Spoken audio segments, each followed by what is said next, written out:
All right, it's time now for the self-indulgent episode number 106 of Fine Music. That's right, I get my turn.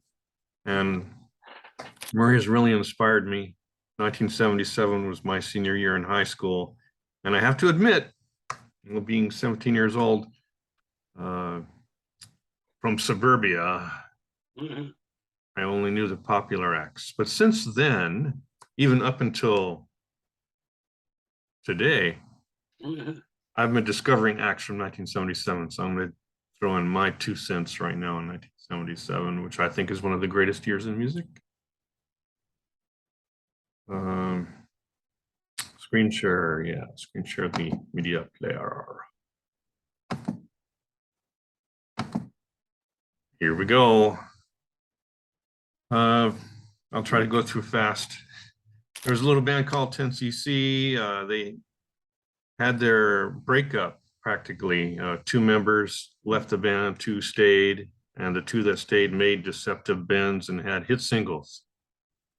Well, the other 2 guys made an experimental record called L, which is also very good. Anyway, moving on to a discovery I just made this week. 2 discoveries really I made this week. Aleph has an album called Surface Tension, and this is a really good record. There's a lot of good records every year that no one ever hears about because the airspace gets taken by the popular acts, and so the others fall through the cracks. So I highly recommend Aleph, and I also highly recommend Alpha Ralpha. These are both prog bands. I'm a fan of prog rock, and so if you're into prog rock, these are, I like more melodic prog rock, not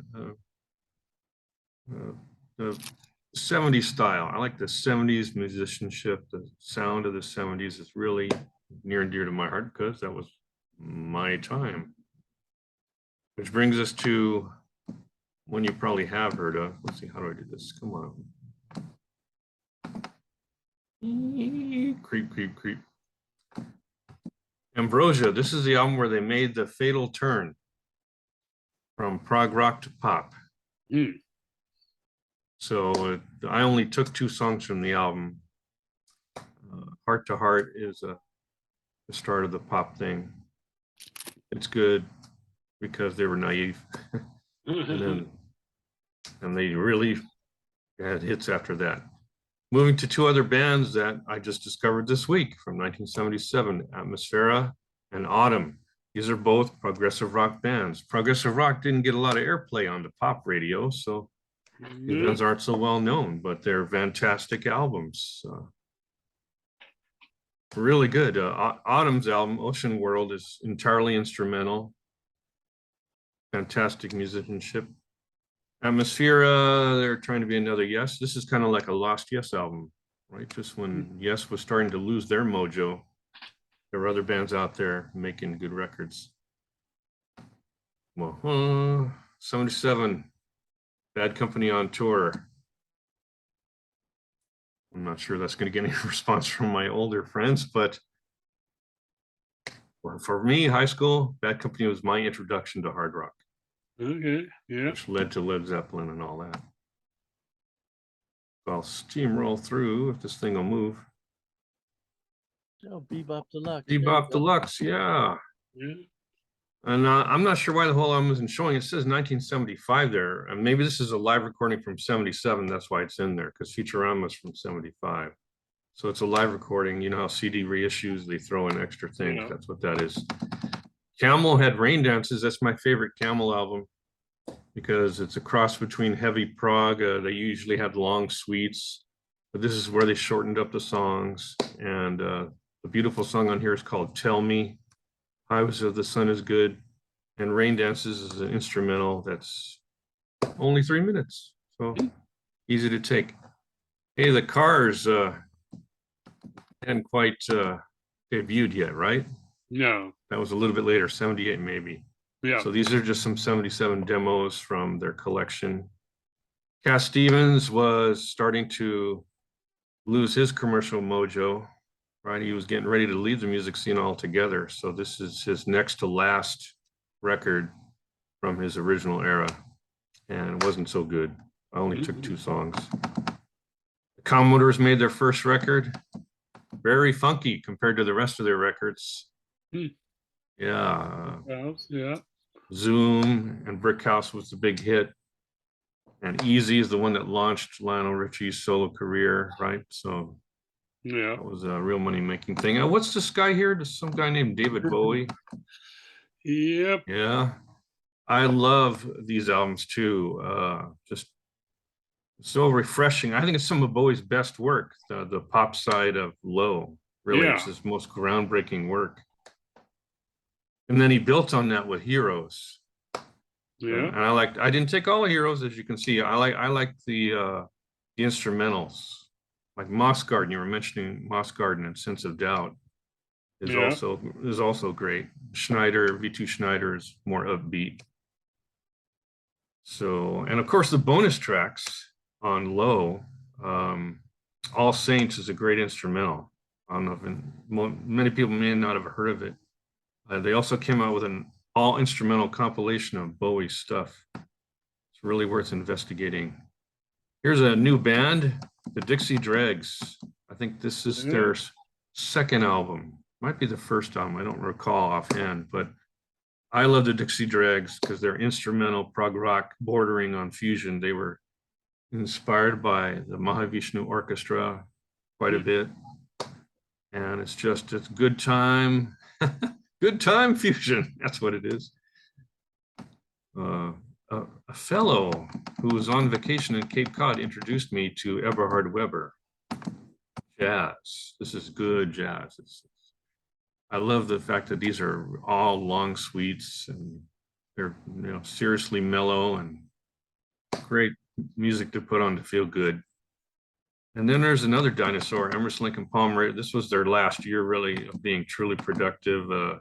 They had taken a couple years off, just like Yes, and that didn't do them any good. So Works Volume 1 is a 2-record set where 3 of the sides are their individual works, and then only 2 songs, those 2 were the group works. And it was just a step below what they'd done before. And Works Volume 2 is just the detritus left over, B-sides and stuff that didn't fit on the albums. And Greg Lake's huge hit Christmas song, I believe in Father Christmas, you hear it to this day. Yeah. There's a band called FM. I don't know if you ever heard of them. They're from Canada. They're prog pop, really, prog pop. And they had these 2 songs that were hits in Canada, Phasers on Stun and Journey. Really good pop with the prog edge. And then Black Noise and Aldebaran are instrumental. So they were just a great instrumental group. They made a couple albums. Their next album, the next year had 15-minute length songs. And of course that sunk like a balloon, yeah. Which brings us to Gary Wright. Right, he was the guy that had Dreamweaver back in '76, I think it was. So this is his 3rd album, The Light of Smiles. The only reason I have it is I want something to add to the album I do like, which is Touch and Gone. Touch and Gone has these 2 songs on it that were not hit singles that should have been. He's kind of a simplistic writer, actually. Dreamweaver is probably the most complex thing he ever wrote, but otherwise the songs are a little simpler. He used to play in Spooky Tooth. I got that right? I believe so. And so he spent a lot of his creative energy there. And so he went solo. It was more like just him singing keyboards with a little light background. The song Something Very Special has some female gospel singers in the background, really beautiful. Lost My Emotions, the same effect. So those 2 songs have that complexity that the rest of the songs don't have.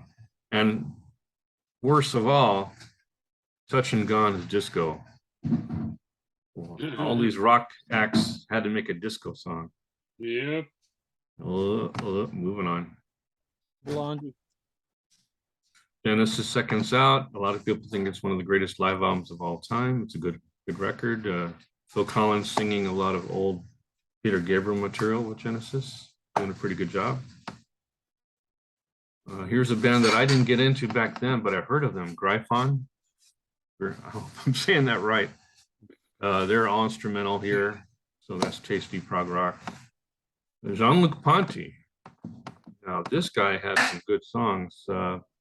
Cosmic Messenger came out, I think, the next year. That's his best work. And this is a couple good songs from the album that came before. Some guy named Jeff Beck, you might have heard of him. A live album with Jan Hammer is a great album. One of my personal favorites from even when I was a teenager, the Jeff Lorber Fusion.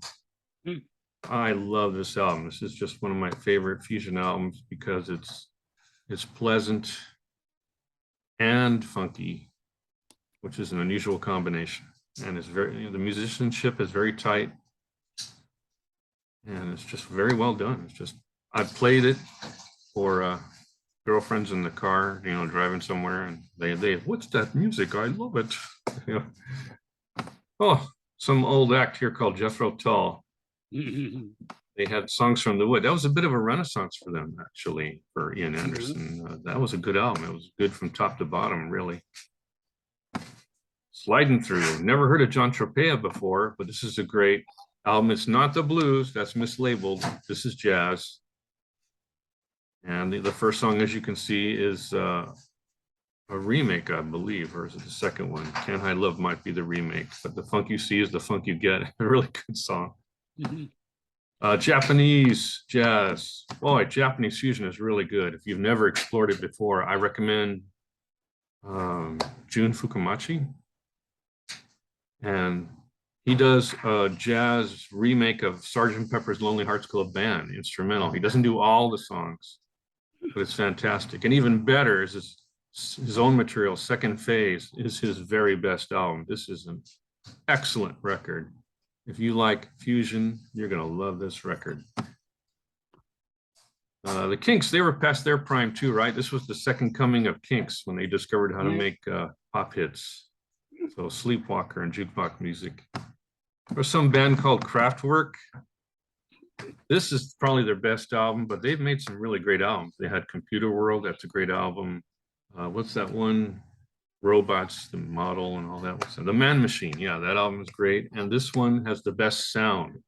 So if you're an audiophile and you love sound, put on Trans Europe Express and your speakers will thank you very much, very much. Well recorded. What's this? Oh, here's one I just picked up yesterday. Mick Oil. I think they're Russian. No, they're from Northern Europe. I just got this. I don't know a whole lot about it, except that it was interesting sounding. I'll have to get back to you on that. The Moody Blues had their hiatus and released a live album with a couple extra cuts. King and Queen is the only one that's worthwhile. This is one I bet you know. You've heard of The Normal. Yeah. Warm Leatherette, a legendary song. It's so sad that they only released these two songs. They were so good. I just love these songs. Yeah, I'm steamrolling as fast as I can. Nova, prog rock. That's about all I can say about it right now. It's good prog rock. Oklahoma, Southern rock. Right? With a name like Oklahoma, what else could they be? Okay. So if you like Southern rock, you like the Allman Brothers, check out Oklahoma. Here's some fellow named Peter Gabriel. I think it was his first solo album. Yeah. Came out in '77. Great album. I actually went to see him live at the Roxy. What a show. Nice. Yeah. Looks like we got a couple more progress here. Quill. They're an American band, actually. And so these are really long symphonic prog rock. Well done. Don't hesitate to buy. Renaissance was already legendary. This is a good album too, but I didn't take all of it. Some band called Rush. That was one of their proggiest albums. Farewell to Kings. Had Xanadu on there, and I'm not talking Grease. And Cygnus X1. So yeah, good prog. That was their prog era, my favorite era of Rush. And this guy, Sadao Watanabe, good jazz. Good jazz. Just like more like pop jazz. But it's got some edge. I like to have some edge in my pop jazz, and so this is good stuff. I'd highly recommend it.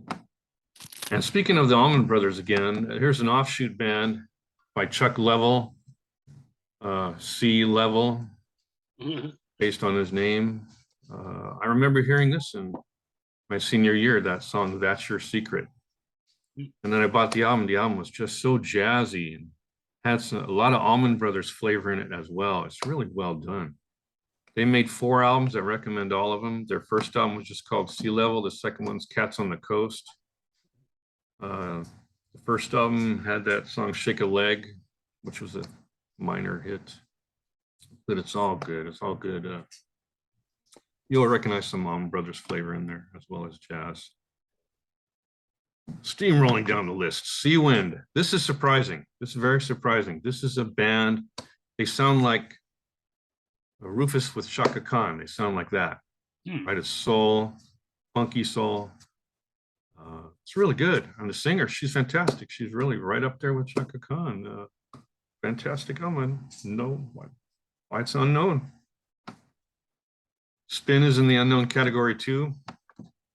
This is more of a mainstream jazz. It's short songs. They're only 4 or 5 minutes, so they get their groove going, and the next one's different. Each one's different. And here's a band that was slightly popular, Steely Dan. Got to see them in concert a couple times. They are so damn popular. Ain't nothing I need to say. Yeah, you get your money's worth, except one of the members died, so now it's only. Does anybody know who those members are? Donald Fagen and Walter Becker. Walter Becker. Yeah, so Walter Becker's the one that died. So Donald Fagen is still keeping it going. You saw them? You saw them in concert? Yeah, I saw them. It was a concert. They were with the Doobie Brothers, so it was both of them, and I think that was at the Forum. Yeah. To me, they sound in concert just like they did on the record. Yeah, I mean they're Really precise. truly perfectionists, and of course, Yeah. the Doobie Brothers and Steely Dan do have a relationship, you know, Oh, I didn't know that. because there's one musician that has played in both bands. Who was that musician? The guy with the goatee. Jeff Baxter. That's the one. That's it. You win. And now for $200, here's your next. No, okay. Oh, No, I'm skip sorry, that. You didn't answer in the form of a question. Gong, you heard of Gong. Steve Hillage, part of Gong, went solo. He's pretty good. Good guitarist. If you like psychedelic cosmic guitar, Steve Hillage is your man. Some guy named Steve Winwood. This looks like a compilation of hits, right? Yeah, I think. Or it might be that album. And he had a bunch of hits. I don't know. He's all right. He's all right. Some band named Supertramp. You know, if you like him, you like him. If you don't, you don't. A lot of people have a problem with Roger Hodgson's voice, but I think it's all right. I like it. He's a tender guy. Some band called Sweet. Heard of them? Yeah, they were a bubblegum group. Had all their songs written for them, and then they wanted to become a heavy hard rock band and write their own songs. So at this point, this is their tour album from '77, and I like it. It's my guilty pleasure. This is one of my guilty pleasures for sure, Sweet. And that's spoken by a man who was a senior in 1977. Okay. We're just about finished. Hurrah! A couple other new discoveries. Teiko Onuki. She is the original J-pop queen. This is her album from 1977. Everybody thinks J-pop is poppin' fresh, but it's not. It goes way back. And there's really a variety of music here. Some of it soft and gentle, and some of it with great jazz properties. So, and great singer to boot, especially on the upbeat jazz tunes. She does a great job. The pop stuff, a little too soft. Here's a band with a cover that really is misleading, because Target I'm not talking about that store down the street. This is a band a lot like Van Halen. That's the best way I can put it. Only this is before Van Halen's first album came out. Their first album came out in 78. This is 77. So what's the deal? Might be a story behind that. I don't know. And we finish off Utopia, Todd Rundgren's prog band. That first album that came out a year or two before is wall to wall good, but this album I only liked Hiroshima. Another new discovery, Wind Chase. See, that's proof it's a new discovery. Another prog rock band. There's so many prog rock bands here that didn't get found out, and some of them are quite good. This one's very good. Which brings us to the most famous prog band of all. Yeah, I'm a yes guy, okay? I've got these bootleg records. And of course, they came out with Going for the One in 77, which quite honestly was the beginning of the end for them too, in terms of their artistry, right? This is their last epic song, Awaken. And so they just ran out of epic ideas, and they really didn't do another epic again, pretty much, or at least as successfully. Wow, exhaustion. 77, what a year. My second favorite year in music. Okay, what's number one? See, I was waiting for that. Beg the question. I was hoping it would come. Yeah, there you go. I bet. Actually, the most music I own is from 76. Okay. I could bore you guys with that sometime. I'm sorry you had to sit through all that, but Oh, no, that's 77 is good. a year, and the year was dear and personal to me. Senior year of high school, we all remember those things. Listening to you guys, it always, there's always one or two or more records that I hadn't thought of in a long time that now I want to hear. Television. And you is one notice- that I hadn't thought of for a long time. I'm gonna go cue that up in a little while. A good half of these albums I didn't know in 77. Yeah. I just Bebop discovered Deluxe. them. I hadn't thought of them in years either, and I'd love to cue them up again. Wow. Yeah, You heard of them? Wow. Yeah. I love Bebop Deluxe. Okay. On that happy note, let's end this episode. Yeah.